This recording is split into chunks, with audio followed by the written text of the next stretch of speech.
សូមជូនរឿងអ្នកជំនួញសងព្រេងមានរឿងដំណាលថាមានក្មេងប្រុសម្នាក់ត្រូវបានឪពុកម្ដាយយកមកបោះបង់ចោលនៅកណ្ដាលព្រៃក្មេងនោះយំយ៉ាងខ្លាំងនៅក្នុងព្រៃចៃដន្យមានប្តីប្រពន្ធមួយគូបានដើរកាត់ព្រៃនោះដើម្បីស្វែងរកខ្លឹមច័ន្ទយកទៅលក់នៅឯផ្សារក៏បានឮសំឡេងក្មេងនោះយំទើបនាំគ្នាទៅកាន់ទិសដៅនៃសំឡេងក្មេងយំនោះក៏បានប្រទះឃើញកូនក្មេងដែលរុំដោយក្រណាត់ពណ៌ប្រផេះកំពុងដេកយំគួរឲ្យអាណិតយីនរណាយកក្មេងនេះមកចោលទីនេះមិនគួរម្ដាយឪពុកវាដាច់ចិត្តដល់ថ្នាក់នេះសោះមែនហើយបងគួរឲ្យអាណិតវាណាស់ពួកយើងកំពុងតែគ្មានកូនផងអញ្ចឹងពួកយើងយកក្មេងនេះទៅចិញ្ចឹមទៅល្អទេអូល្អណាស់អូនបងក៏គិតដូចជាអូនអញ្ចឹងដែរបន្ទាប់មកប្តីប្រពន្ធមួយគូនោះបីយកក្មេងនោះទៅផ្ទះដើម្បីចិញ្ចឹមថែរក្សាបងក្មេងនេះមិនតាន់មានឈ្មោះទេបងដាក់ឈ្មោះឲ្យវាទៅបងគិតថាដាក់ឈ្មោះសំណាងចុះដើម្បីឲ្យមានសំណាងដូចឈ្មោះណាអូនចាបងឈ្មោះនេះល្អណាស់ខ្ញុំយល់ស្របនឹងឈ្មោះនេះបន្ទាប់ពីដាក់ឈ្មោះហើយប្តីប្រពន្ធក៏បានហៅក្មេងនោះដំណាលគ្នាសំណាងត្រូវបានមើលថែទាំចិញ្ចឹមបីបាច់បានយ៉ាងល្អនិងឲ្យទៅរៀននៅឯសាលារៀនផងដែរសំណាងជាក្មេងឆ្លាតរៀនឆាប់ចេះចាំមិនថាតែមុខវិជ្ជាលេខអក្សរនិងវិជ្ជាក្បាច់ដាវឡើយគឺសិតសឹងតែជំនាញទាំងអស់សំណាងក៏បានទទួលនូវការកោតសរសើរពីគ្រូបង្ហាត់ជានិច្ចសំណាងក្មួយពិតជាឆ្លាតមែនគ្រប់មុខវិជ្ជាក្មួយអាចរៀនយល់យ៉ាងឆាប់រហ័សលោកគ្រូពិតជាសប្បាយចិត្តខ្លាំងណាស់បាទលោកគ្រូខ្ញុំក៏សូមអរគុណលោកគ្រូណាស់ដែរដែលតែងតែខិតខំបង្រៀនដល់ខ្ញុំមិនអីទេលោកគ្រូបំពេញកិច្ចការនេះទៅតាមតួនាទីទេណាក្មួយខំប្រឹងបន្តទៀតចុះបើមិនយល់ត្រង់ណាអាចមកសួរលោកគ្រូបានគ្រប់ពេលណាក្មួយប្រុសបាទលោកគ្រូ8ឆ្នាំក្រោយមកសំណាងក៏បានធំពេញរូបពេញរាងហើយបានរៀនចប់វិជ្ជាការទាំងឡាយដោយជោគជ័យនៅថ្ងៃមួយសំណាងមានគំនិតចង់ធ្វើជំនួញនៅឯស្រុកឆ្ងាយទើបសុំម្ដាយឪពុកចិញ្ចឹមថាពុកម៉ែកូនសុំទៅធ្វើជំនួញនៅឯស្រុកឆ្ងាយបានទេព្រោះកូនចង់ស្គាល់ស្រុកភូមិដទៃទៀតផងដែរហើយនឹងរកប្រាក់កម្រៃឲ្យបានច្រើនសម្រាប់ពុកម៉ែផងតើបានទេពួកគាត់ទាំងពីរស្ទាក់ស្ទើរបន្តិចរិះគិតបន្តិចមួយស្របក់ក្រោយមកក៏និយាយថានៅហើយចុះកូនប្រុសទៅក៏បានដែរពុកម៉ែមិនខត់កូនទីតែកូនត្រូវមានការប្រុងប្រយ័ត្ននិងឆាប់ត្រឡប់មកវិញណាកូនបាទពុកម៉ែកូននឹងឆាប់ត្រឡប់មកវិញមិនខានឡើយសូមពុកម៉ែថែខ្លួនផងណាកូនសូមជម្រាបលាសិនហើយទៅចាស់កូនសូមឲ្យបានសេចក្តីសុខណាកូនសម្លាញ់សំណាងសំពះលាអ្នកមានគុណទាំងពីរហើយក៏បានចេញដំណើរទៅដោយរទេះសេះនិងមានស្បៀងអង្ករបង្វិចអាវយកទៅជាមួយផងដែរខណៈពេលសំណាងកំពុងបរទេះធ្វើដំណើរកាត់ព្រៃដ៏ស្ងាត់មួយរំពេចនោះក៏មានសត្វខ្លាមួយក្បាលចេញមកហើយក៏បាននិយាយនឹងសំណាងថាតើចៅតាណាមិនបានជាមករំខានយើងកំពុងតែដេកកណ្ដឹងសេះរបស់ចៅធ្វើឲ្យយើងដេកមិនលក់តើចៅដឹងទេសុំទោសបងខ្លាខ្ញុំមិនបានដឹងថាបងកំពុងតែដេកនៅម្ដុំនេះឡើយមិនបាច់សុំទោសនោះទេបើចៅចង់ទៅមុខទៀតនោះឆាប់ប្រគល់សេះនេះឲ្យយើងទុកធ្វើចំណីភ្លាមទៅបើបងចង់បានសេះខ្ញុំបែបនេះតើខ្ញុំបានអីធ្វើដំណើរទៅមុខទៀតទៅបងគ្មានសេះដើរទៅទេស្រុកនោះនៅឆ្ងាយទៀតខ្ញុំមិនអាចដើរបានទេព្រោះខ្ញុំប្រញាប់ទៅហើយក៏ប្រញាប់មកវិញដែរល្អនិយាយស្រួលឯងមិនចេះស្ដាប់យើងនឹងស៊ីទាំងសេះនិងចៅផងដែរថាហើយខ្លាក៏បានស្ទុះទៅខំសេះមិនបងអងយូរសំណាងក៏បានទាញដាវដែលសៀតនឹងចង្កេះចាក់ចំទ្រូងខ្លាបន្ទាប់ពីខ្លានោះងាប់ហើយសំណាងក៏បន្តដំណើរទៅមុខទៀតធ្វើដំណើរប្រហែល1យាមឬ1ម៉ោងសំណាងក៏បានជួបនឹងចចកមួយក្បាល ចកនោះក៏បាននិយាយសម្ដីដូចនឹងសត្វខ្លាមុនអញ្ចឹងដែរចកក៏បាននិយាយថាតែចៅទៅណាដឹងមិនបាទជាបរំខានយើងកំពុងតែដេកកណ្ដឹងសេះរបស់ចៅនេះគឺធ្វើឲ្យយើងនឹងមិនអាចដេកលក់បានទេតែចៅដឹងទេសុំទោសបងចកខ្ញុំមិនដឹងថាបងកំពុងតែដេកនៅម្ដុំនេះឡើយមិនបាច់សុំទោសនោះទេបើចៅចង់ទៅមុខទៀតនោះឆាប់ប្រគល់សេះនេះឲ្យយើងទុកធ្វើជាចំណីភ្លាមទៅបើបងចង់បានសេះរបស់ខ្ញុំបែបនេះតើខ្ញុំបានអីធ្វើដំណើរទៅមុខទៀតទៅបងបើគ្មានសេះចៅក៏អាចដើរទៅបានដែរទេបងចកផ្លូវនោះនៅឆ្ងាយទៀតខ្ញុំមិនអាចដើរដោយជើងទៅទេបានទេព្រោះថាខ្ញុំក៏ប្រញាប់ទៅហើយក៏ប្រញាប់មកវិញដែរល្អនិយាយស្រួលចៅមិនស្ដាប់យើងនឹងស៊ីទាំងសេះនិងចៅផងដែរថាហើយចកក៏បានស្ទុះទៅខាំសេះសំណាងក៏បានទាញដាវចាក់សម្លាប់ចកនោះងាប់មួយរំពេចហើយក៏បន្តដំណើរទៅមុខទៀតហើយមួយសន្ទុះក្រោយមកមានដំរីមួយក្បាលចេញមកស្ទាក់ផ្លូវរបស់សំណាងមិនឲ្យធ្វើដំណើរទៅមុខបានដំរីនោះក៏បាននិយាយមុនថាតើចៅទៅណាខ្ញុំទៅធ្វើជំនួញនៅឯស្រុកឆ្ងាយណាបងដំរីចុះហេតុអ្វីបានជាបងដំរីមកស្ទាក់ផ្លូវខ្ញុំបែបនេះខ្ញុំមានរឿងពិបាកមួយចង់ឲ្យចៅជួយតើបងចង់ឲ្យខ្ញុំជួយរឿងអីដែរគឺកូនខ្ញុំមួយក្បាលវាបានជាប់ក្នុងភក់ជ្រៅក្នុងត្រពាំងមួយក្បែរនេះតើចៅអាចជួយខ្ញុំបានទេមិនអីទេបងខ្ញុំនឹងជួយបងសូមនាំផ្លូវខ្ញុំទៅទីនោះចុះសន្ទនាចប់ដំរីក៏បាននាំសំណាងទៅកាន់ត្រពាំងដែលកូនរបស់វាកំពុងតែជាប់ក្នុងភក់ជ្រៅនោះពេលបានឃើញដំរីតូចកំពុងរើបំរាស់យ៉ាងវេទនាបែបនេះសំណាងក៏បានយកខ្សែពួរឲ្យទៅកូនដំរីហើយក៏បានបង្គាប់ថាអូនដំរីឆាប់ចាប់ខ្សែនេះឲ្យជាប់ណាបងនិងម្ដាយប្អូននឹងចាប់ទាញប្អូនឲ្យឡើងមកពីភក់នោះណាបាទបងមេដំរីនិងសំណាងក៏បានចាប់ទាញខ្សែនោះទាញយកកូនដំរីផុតពីភក់ក្នុងត្រពាំងបានសម្រេចមេដំរីនិងកូនដំរីពិតជាសប្បាយចិត្តខ្លាំងណាស់ហើយក៏បាននិយាយថាអរគុណចៅណាស់ដែលបានព្រមមកជួយកូនខ្ញុំបាទមិនអីទេបងដំរីនេះគឺជាអ្វីដែលខ្ញុំចង់ជួយហើយខ្ញុំក៏សប្បាយចិត្តដែរដែលកូនរបស់បងមិនអីនោះណាខ្ញុំមានវត្ថុមានតម្លៃខ្លះចង់ឲ្យចៅជាការតបស្នងដល់ចៅវិញណាដំរីក៏បានយកមាសប្រាក់ចេញមកប្រគល់ឲ្យសំណាងតែសំណាងក៏បាននិយាយថាទេបងខ្ញុំជួយបងដោយសុទ្ធចិត្តមិនមានការចង់បានមាសប្រាក់ពីបងនោះទេសូមបងទុកមាសនោះវិញទៅចុះណាទោះបីជាសំណាងបដិសេធមិនព្រមយកមាសប្រាក់យ៉ាងណាក៏មេដំរីនិងកូនដំរីអង្វរទទូចសុំឲ្យសំណាងយកមាសប្រាក់នោះទៅដោយមិនអាចប្រកែកបានណាមួយប្រញាប់ធ្វើដំណើរទៅទៀតនោះសំណាងសម្រេចចិត្តយកមាសប្រាក់នោះទៅហើយក៏បន្តដំណើរទៅមុខទៀតអស់រយៈពេល10ថ្ងៃកន្លងមកសំណាងក៏បានទៅដល់ស្រុកមួយដែលជាស្រុកសម្បូរសប្បាយមានមនុស្សម្នាជាច្រើនកុះករលក់ដូរនៅតាមផ្សារសុទ្ធសឹងតែជារបស់ដែលមានតម្លៃនិងជារបស់ដែលសំណាងមិនធ្លាប់ឃើញពីមុនមកសំណាងត្រេកអរនឹងរីករាយជាខ្លាំង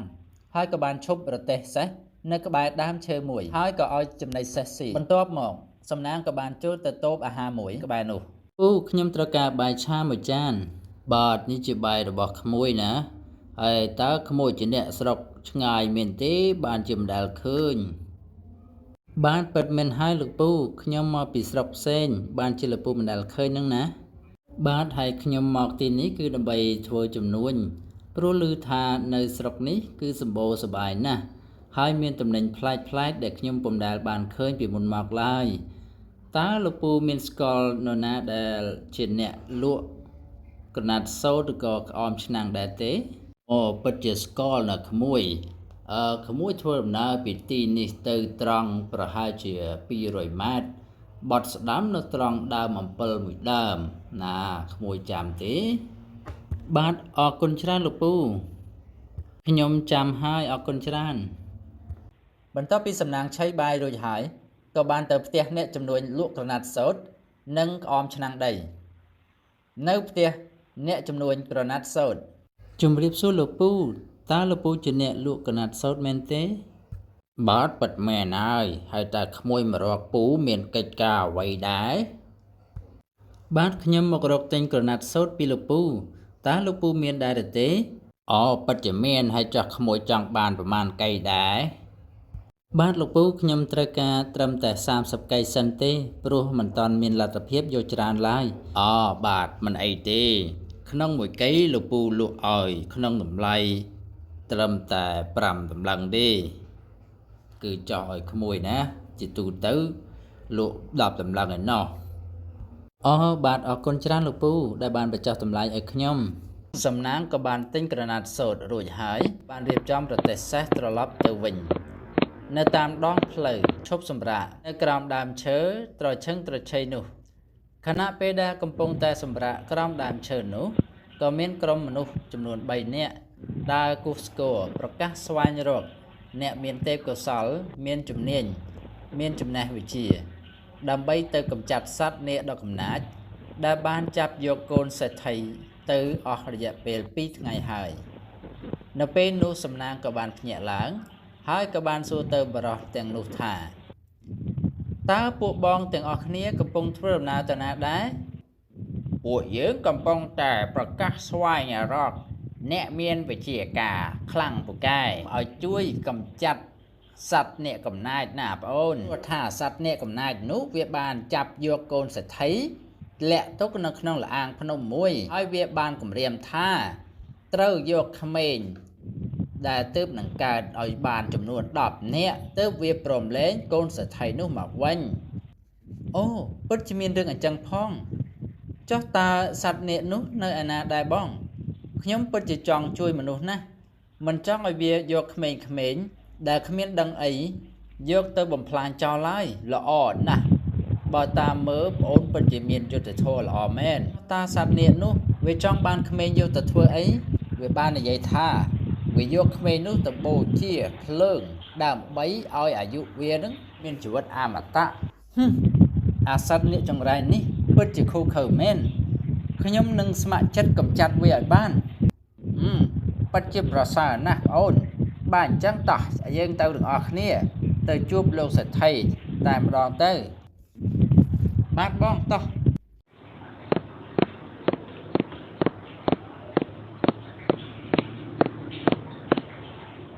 នៅផ្ទះសេដ្ឋី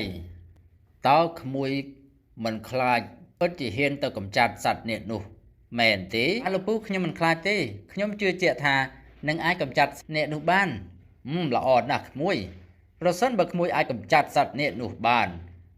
ខ្ញុំនឹងផ្ដល់មាសប្រាក់ជាច្រើនដល់ក្មួយណាលោកពូចំពោះរឿងមាសប្រាក់ខ្ញុំបាទមិនបានគិតនោះទេគឺចង់តែជួយមនុស្សកុំឲ្យសត្វនាគនោះវាយកក្មេងៗដែលមិនទាន់ដឹងក្តីយកទៅសម្លាប់ចោលអស់អីនោះខ្ញុំពិតជាសោកស្ដាយជំនួសណាស់ល្អណាស់ក្មួយពិតជាមនុស្សល្អមែនបើអញ្ចឹងយើងនឹងចាត់ការវាដោយរបៀបណាទៅក្មួយសូមកុំបារម្ភអីលោកពូខ្ញុំជឿជាក់លើសមត្ថភាពរបស់ខ្ញុំព្រោះថាខ្ញុំបានរៀនសូត្រច្រើនហើយអំពីចំណេះវិជ្ជាទាំងឡាយសូមជឿជាក់លើខ្ញុំចុះបើអញ្ចឹងតោះថ្ងៃស្អែកនេះយើងនឹងរៀបចំទៅកម្ចាត់អាសត្វនាគនោះទាំងអស់គ្នាស្អែកឡើងលោកសេដ្ឋីនិងសំណាងក៏ដូចជាអ្នកបម្រើរបស់លោកសេដ្ឋីទាំងអស់ក៏បានធ្វើដំណើរទៅកាន់លាងភ្នំដែលជាកន្លែងសត្វនាគស្នាក់នៅទៅដល់លាងភ្នំសំណាងក៏បាននិយាយថាអាសត្វនាគកំសាកឆាប់ចេញមកភ្លាមមកយើឯងមកពីណាមិនបានជានិយាយសម្ដីប្រហើនដាក់យើងមិនបាច់ចង់ដឹងទេឯងបានធ្វើអំពើអាក្រក់ច្រើនណាស់បើតាមយើងដឹងវាជារឿងរបស់យើងទេឯងមិនបាច់មកឈឺឆ្អាលឡើយឬមួយក៏ឯងចង់រំខានកិច្ចការរបស់យើងឯងចង់ស្លាប់ហើយមែនទេថ្ងៃនេះយើងមកជួយមនុស្សឯងឆាប់ប្រគល់កូនសេដ្ឋីមកឲ្យលោកសេដ្ឋីវិញភ្លាមមកយើងមិនដោះលែងឡើយលុះត្រាតែពួកគេរកក្មេងដែលទើបនឹងកើតឲ្យបាន10នាក់បើមិនអញ្ចឹងទេយើងមិនដោះលែងឡើយនិយាយទៅឯងមិនធ្វើតាមយើងនោះទេអញ្ចឹងហើយយើងមានតែប្រយុទ្ធជាមួយគ្នាហើយយើងមិនខ្លាចឯងទេបើឯងចង់ស្លាប់ឆាប់ចូលមកចោះយើងនឹងបំពេញបំណងរបស់ឯងពេលនោះសត្វនាគហើយនឹងសំណាងក៏បានប្រយុទ្ធគ្នាសត្វនាគនោះពិតជាមានហិទ្ធិឫទ្ធិខ្លាំងណាស់វាចាប់ផ្ដើមព្រោះភ្លើងដាក់សំណាងក៏រត់កិច្ចចុះកិច្ចឡើងធ្វើឲ្យលោកនោះ ព្រោះភ្លើងមិនត្រូវសត្វនេះខំប្រឹងអស់ពីកម្លាំងកាយចិត្តខំប្រឹងព្រោះភ្លើងដាក់សំណាងប៉ុន្តែសំណាងកិច្ចផុតរហូតអស់រយៈពេល10យាមឬ10ម៉ោងសត្វនេះក៏អស់កម្លាំងចាប់ផ្ដើមទុនដៃទុនជើងសត្វនេះក៏គ្មានកម្លាំងក្នុងការព្រោះភ្លើងតទៅទៀតពេលនោះសំណាងក៏បានឃើញឱកាសល្អហើយក៏បានដកដៃហក់ទៅកម្ចាត់សត្វនាគនោះដោយចាក់ចំដើមទ្រូងរបស់នាគងាប់មួយរំពេចនោះតែម្ដងហើយសំណាងក៏បានចូលទៅជួយកូនសទ្ធីដោយសុវត្ថិភាពគ្រាន់តែឃើញគ្នាភ្លាមពួកគេទាំងពីរសំណាងនិងកូនសទ្ធីមានចិត្តស្រឡាញ់លើគ្នាទៅវិញទៅមកហាក់បីដូចជាមាននិស្ស័យពីជាតិមុនអញ្ចឹងកូនសទ្ធីក៏បាននិយាយថាខ្ញុំសូមអរគុណលោកណាស់ដែលបានមកជួយខ្ញុំបាទមិនអីទេនេះគឺជាការស្ម័គ្រចិត្តរបស់ខ្ញុំទេឃើញនាងមិនអីខ្ញុំពិតជាសប្បាយចិត្តណាស់សប្បាយចិត្តហេតុអ្វីព្រោះថាខ្ញុំបានធ្វើអំពើល្អនោះអីមែនហើយខ្ញុំសូមអរគុណខ្លាំងណាស់ពួកគេក៏បានត្រឡប់ទៅផ្ទះវិញសេដ្ឋីក៏បាននិយាយជាមួយនឹងសំណាងថាពូពិតជាសប្បាយចិត្តណាស់ហើយក៏អរគុណក្មួយមែនទែនដែលបានជួយកូនស្រីរបស់ពូនឹងណាតើក្មួយចង់បានអ្វីលោកពូនឹងឲ្យភ្លាមលោកពូខ្ញុំមិនចង់បានអ្វីទេប៉ុន្តែខ្ញុំមានបំណងមួយតើបំណងអ្វីទៅក្មួយឆាប់និយាយបញ្ចុះបាទលោកពូជាការពិតណាស់ខ្ញុំគឺជាអ្នកជំនួញថ្មីតែប៉ុណ្ណោះហើយក៏មានបំណងចង់រកស៊ីជាមួយលោកសេដ្ឋីដែរតើលោកសេដ្ឋីយល់យ៉ាងណាដែរចំពោះរឿងនេះចង់រកស៊ីជាមួយខ្ញុំមិនអីទេក្មួយអាចរកស៊ីជាមួយខ្ញុំបានព្រោះក្មួយជាអ្នកមានគុណរបស់គ្រួសារយើងខ្ញុំអនុញ្ញាតឲ្យធ្វើជំនួញជាមួយខ្ញុំមិនអីទេណាគ្រានោះសំណាងក៏ចង់ត្រឡប់ទៅផ្ទះវិញប៉ុន្តែសេដ្ឋីក៏បានខាត់ថាក្មួយកុំតន់អាលទៅលោកពូចង់ធ្វើពិធីជប់លៀងមួយដ៏ធំសម្រាប់កូនស្រីដែលបានត្រឡប់មកវិញតើក្មួយយល់យ៉ាងណាដែរបាទលោកពូខ្ញុំសូមគិតមើលសិនអញ្ចឹងក៏បានដែរលោកពូខ្ញុំអាចចូលរួមបានល្អណាស់បើអញ្ចឹងថ្ងៃស្អែកនេះយើងនឹងរៀបចំពិធីហើយកូនក្មួយស្នាក់នៅទីនេះសិនចុះបាទលោកពូអរគុណនៅក្នុងកម្មវិធីជប់លៀងសំណាងបានសំណេះសំណាលជាមួយនឹងកូនសេដ្ឋីដែលមានឈ្មោះថាកែសីយ៉ាងជិតស្និទ្ធកែសីនិងសំណាងមានការចោះសម្រុងនឹងគ្នាយ៉ាងខ្លាំងពីមួយថ្ងៃទៅមួយថ្ងៃ3ឆ្នាំក្រោយមកមុខជំនួញរបស់សំណាងកាន់តែរីកដុះដាលគ្រប់ទិសទីនៅក្នុងភូមិនៅក្នុងស្រុកគ្រប់ទីកន្លែងជំនួញរវាងសេដ្ឋីនិងសំណាងទទួលបានលទ្ធផលល្អប្រសើរទីបំផុតសំណាងក៏បានក្លាយជាសេដ្ឋីផងដែរហើយក៏បានសុំឲ្យម្ដាយឪពុកមកចូលស្ដីដណ្ដឹងកូនសេដ្ឋីរៀបការតាមប្រពៃណីនិងរស់នៅយ៉ាងមានសេចក្តីសុខសាន្តតរៀងទៅចប់ដោយបរិបូរណ៍